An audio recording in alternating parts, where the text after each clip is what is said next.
Students, retirement और death of partnership में मैं आज आपको करवा रहा हूँ revaluation of assets and liabilities एक, और दूसरा करवाऊंगा what are the methods of payments at the time of retirement of death of a partner. जो रिटायरिंग पार्टनर और जो मृतक साझेदार है उसके जो प्रतिनिधि है उसको किस तरह से भुगतान की जाए, उसकी क्या विधि है। तो सबसे पहले मैं आपको करवा रहा हूँ आपको revaluation of assets and liabilities, संपत्तियों और दायित्वों का मूल्यांकन।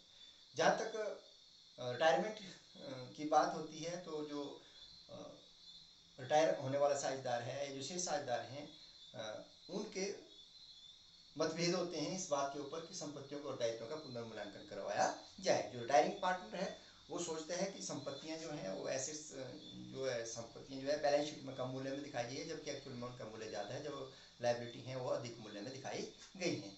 जबकि जो शेष साझेदार ये सोचते हैं कि जो संपत्तियों का मूल्य कम हो रहा है और लायबिलिटीज़ का मूल्य बढ़ रहा है, जिससे होने वाली हानि से बचने के लिए जो साझेदार है वो रिटायरमेंट ले रहे हैं। तो इसीलिए सभी साझेदार चाहते हैं कि संपत्ति और दायित्वों का पुनर्मूल्यांकन किया जाए। जहाँ तक संपत्ति और दायित्वों के पुनर्मूल्यांकन की बात है तो ये ठीक उसी तरह से किया जाता है जिस तरह से eight the time of admission साझेदार के प्रवेश के वक्त संपत्ति और दायित्वों का पुनर्मूल्यांकन किया जाता है। उसके लिए पुनर्मूल्यांकन खाता बनाया जाता है। और ठीक है उसी तरह जो एसेट्स एंड लायबिलिटीज हैं, अगर संपत्तियों के मूल्य में वृद्धि हो तो रिवैल्यूएशन अकाउंट के क्रेडिट साइड में दिखाया जाएगा, इंक्रीज इन एसेट्स, और अगर संपत्तियों के मूल्य में कमी है तो उसको to decrease in assets revaluation account के डेबिट पक्ष में दिखाया जाएगा। इसी तरह से लायबिलिटी के मूल्य में वृद्धि होती है तो उसको एसेट डेबिट साइड में, और जो लायबिलिटी के मूल्य में कमी होती है उसको क्रेडिट साइड में दिखाया जाता है। रिजर्व में वृद्धि होती है तो उसको डेबिट पक्ष में, और रिजर्व में कमी होती है तो क्रेडिट पक्ष में। अगर कोई अनरिकॉर्डेड लायबिलिटीज है तो उसको डेबिट पक्ष में रिवैल्यूएशन अकाउंट के, और अगर कोई एसेट्स हैं उसको रिकॉर्ड नहीं किया गया तो अनरिकॉर्डेड लायबिलिटी को एसेट को क्रेडिट पक्ष में दिखा के इस तरह से रिवैल्यूएशन अकाउंट बनाया जाता है, जिस तरह से आप एडमिशन के वक्त बनाते थे। जब तक जहाँ पर रिवैल्यूएशन अकाउंट के जो क्रेडिट बैलेंस होता है उसको प्रॉफिट मानते हैं, जो डेबिट बैलेंस होता है उसको लॉस मानते हैं। एडमिशन के टाइम में इस प्रॉफिट लॉस को ट्रांसफर किया जाता है ओल्ड पार्टनर्स कैपिटल अकाउंट, क्योंकि नैसा इससे पहले रिवैल्यूएशन करवाई जाती है तो वो ओल्ड पार्टनर्स कैपिटल अकाउंट में ट्रांसफर होता है। लेकिन यहाँ पे एट टाइम ऑफ रिटायरमेंट और डेथ जो भी प्रॉफिट लॉस होता है उसको ट्रांसफर किया जाता है ऑल पार्टनर्स कैपिटल, सभी साझेदारों के पूंजी खाते में उसको ट्रांसफर किया जाता है। अगर क्रेडिट साइड जाता है तो to all partners capital account में उस प्रॉफिट को ट्रांसफर करवाया जाता है। एंट्री पड़ती है revaluation account debit to all partners capital account, और लॉस होता है तो ऑल पार्टनर्स कैपिटल अकाउंट को डेबिट किया जाएगा टू रिवैल्यूएशन अकाउंट। इस तरह से इसकी जनरल एंट्रीज भी पढ़ सकते थे। तो ये तो थी रिवैल्यूएशन अकाउंट की बात। जब भी आप क्वेश्चन करेंगे रिटायरमेंट और डेथ के ऊपर बड़ा प्रश्न आता है तो रिवैल्यूएशन अकाउंट बनाने के बाद फिर पार्टनर्स कैपिटल अकाउंट बनाए जाते हैं। अब बात है कि जब भी कोई साझेदार अवकाश ग्रहण करता है, उसकी मृत्यु होती है, तो जो भी उसको देय राशि है उसका भुगतान कैसे किया जाता है।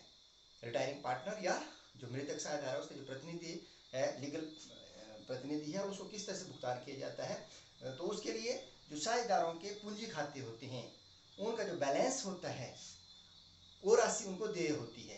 अर्थात पार्टनर्स कैपिटल अकाउंट बनाए जाते हैं। पार्टनर कैपिटल अकाउंट में आपको पता क्या क्या आता है। पार्टनर्स कैपिटल अकाउंट के जो बैलेंसेस आते हैं, रिवैल्यूएशन ऑफ एसेट लायबिलिटी का प्रॉफिट उसमें ट्रांसफर किया जाता है। जिस डेट को उसने रिटायरमेंट ली उस डेट तक के लाभ और हानि ज्ञात करके उसके लाभ का हिस्सा ट्रांसफर किया जाता है पार्टनर्स कैपिटल अकाउंट के क्रेडिट पक्ष में। ख्याति में उसका हिस्सा होता है उसको ट्रांसफर किया जाता है पार्टनर्स कैपिटल अकाउंट में। ज्वाइंट लाइफ पॉलिसी में उसका हिस्सा होता है उसको ट्रांसफर किया जाता है पार्टनर्स कैपिटल अकाउंट के क्रेडिट पक्ष में।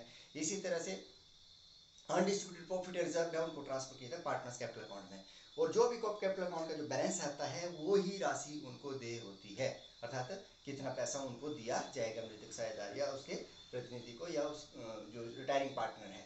तो उसको भुगतान कैसे, जितनी राशि बनती है उसको भुगतान करने की दो विधियां हैं। फिर आगे चलकर हमारे पास एक है लमसम पेमेंट मेथड, एक मुश्त भुगतान। जितनी भी राशि बनती है, जैसे किसी साझेदार का 5 लाख बनता है तो एक साथ ही उसको 5 लाख रुपए दिया जाएगा। वैसे पार्टनर्स कैपिटल अकाउंट क्रेडिट होते हैं लेकिन जब उनको भुगतान किया जाएगा था तो रिटायरिंग और disease partners capital account debit to cash और बैंक, अगर बैंक के थ्रू हुआ तो टू बैंक, नहीं तो नगद दिए तो टू कैश एंट्री पड़ती है। तो इस तरह से उनके पूंजी खाते डेबिट हो जाते हैं to cash being amount due to retiring और डिजीज पार्टनर्स पेड ऑफ, और इस तरह से राशि दे दी जाती है एक साथ अगर आप भुगतान करते हैं।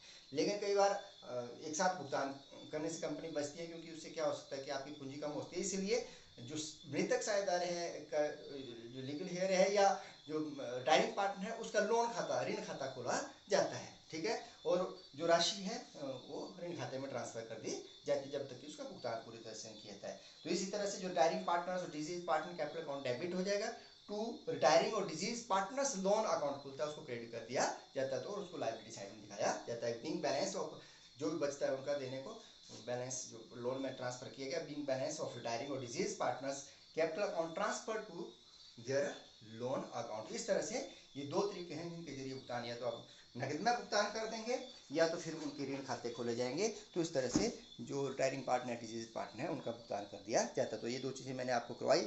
इसके बाद हम इसका बड़ा न्यूमेरिकल करेंगे, वहाँ पे सारी बातें जो एडजस्टमेंट हैं वहाँ पे दिखाई जाएंगी।